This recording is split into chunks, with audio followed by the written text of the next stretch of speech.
Welcome to Board Spotlight, a brief recap of the bi-weekly meeting of the Peralta College's Board of Trustees. The November 13th meeting kicked off with upbeat messages about the recent election results.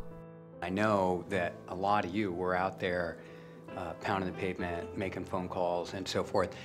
Real hats off to organized labor.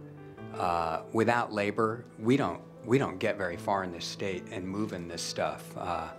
Really, it was labor councils throughout the state that carried the lion's share of the work on all of the stuff that supports our students.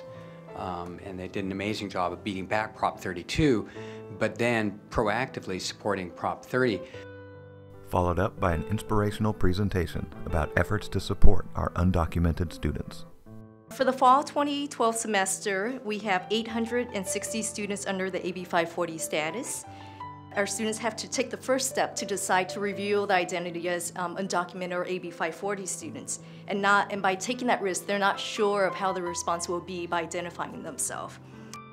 Across all campuses, we started to hear narratives from students, misinformation and no information, especially related to AB 540. Students that could not enroll or were enrolled but were paying out-of-state tuition, that could only afford to take one class.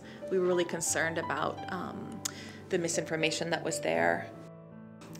The work of the AB 540 task force or working with undocumented students it should not reside amongst a small handful of people, right? It really needs to be a robust effort, and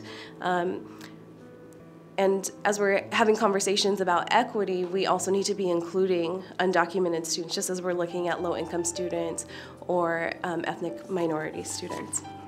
And our new Associate Vice Chancellor of Information Technology defines recommended upgrades.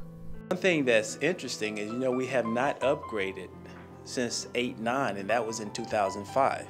We have to move forward with this, and I think it's a good idea that we prioritized it the way we did in terms of making sure that the student administration, the business function of the colleges is being addressed first, and then we can go into financial aid, and then we can go into time and labor management, and we can do a lot of the other projects that's a part of the strategy A in the IT strategy as a whole. The Peralta Community College District Board of Trustees meet the second and fourth Tuesdays of every month.